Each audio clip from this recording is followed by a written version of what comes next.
Assalamualaikum warahmatullahi wabarakatuh. Perkenalkan, nama saya Sri Mabrurah, NIM B1D021042 dari kelas A1 Prodi Peternakan.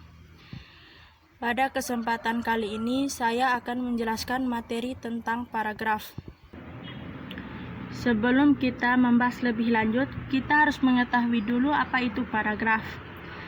Paragraf merupakan bagian yang agak menjorok ke dalam dari sebuah tulisan atau karangan yang secara fisik sudah tampak dengan nyata karena adanya tanda yang menjorok. Paragraf yang baik. Suatu paragraf dikatakan paragraf yang baik apabila memiliki beberapa komponen sebagai berikut. Yang pertama, kesatuan paragraf. Sebuah paragraf dikatakan memiliki kesatuan jika paragraf itu hanya mengandung satu gagasan utama dan kalimat-kalimat dalam paragraf mengarah pada satu pokok atau tidak menyimpang dari pokok pembicaraan. Contoh paragraf tanpa kesatuan. Pada saat ini, manfaat internet sebagai sarana komunikasi di tengah-tengah masyarakat sangat besar. Internet dipandang sebagai sarana yang tidak dapat diabaikan dalam kehidupan sehari-hari.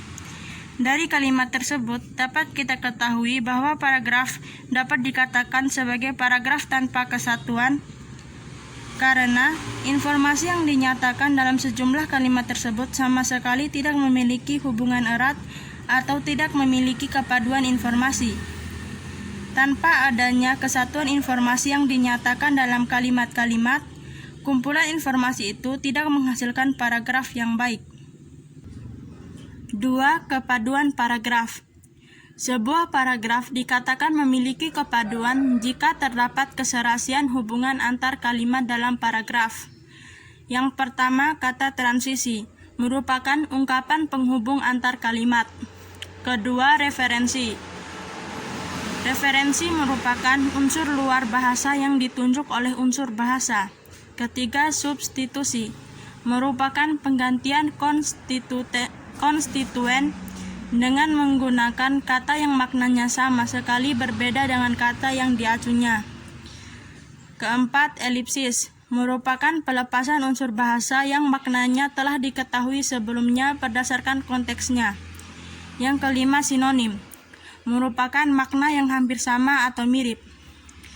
Keenam, antonim, merupakan oposisi makna dalam pasangan leksikal yang dapat dijenjangkan.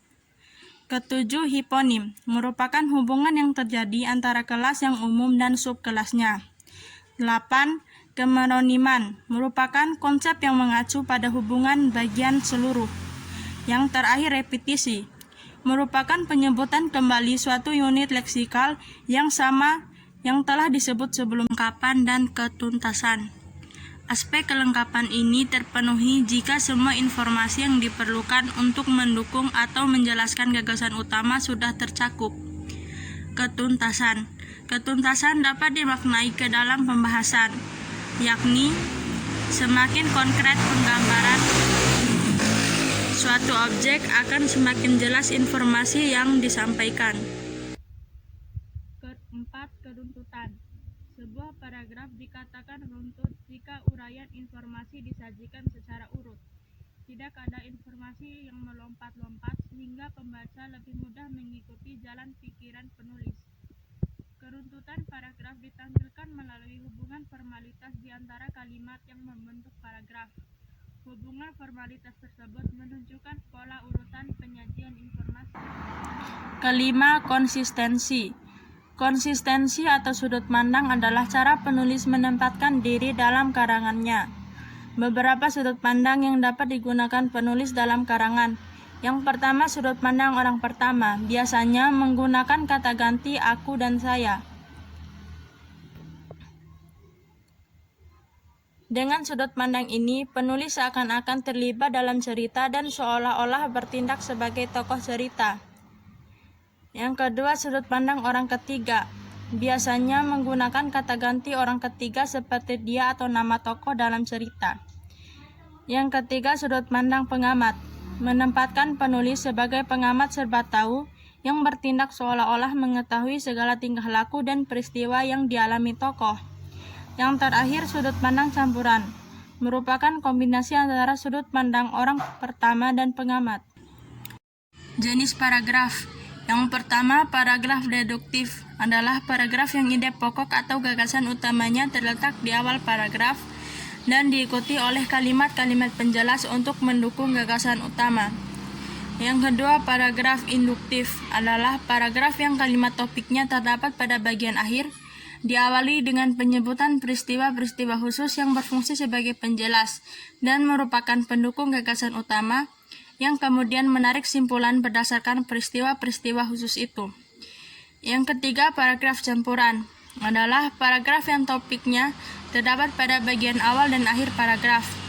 Adanya kedua kalimat topik itu hanya merupakan bentuk pengulangan gagasan utama untuk mempertegas informasi. Yang keempat, paragraf ineratif adalah paragraf yang kalimat utamanya terletak di tengah-tengah paragraf. Paragraf ini diawali dengan kalimat-kalimat penjelas sebagai pengantar, kemudian diikuti gagasan utama dan ditambahkan lagi kalimat-kalimat penjelas untuk menguatkan atau mempertegas informasi. Yang terakhir, paragraf dengan ide pokok tersebar.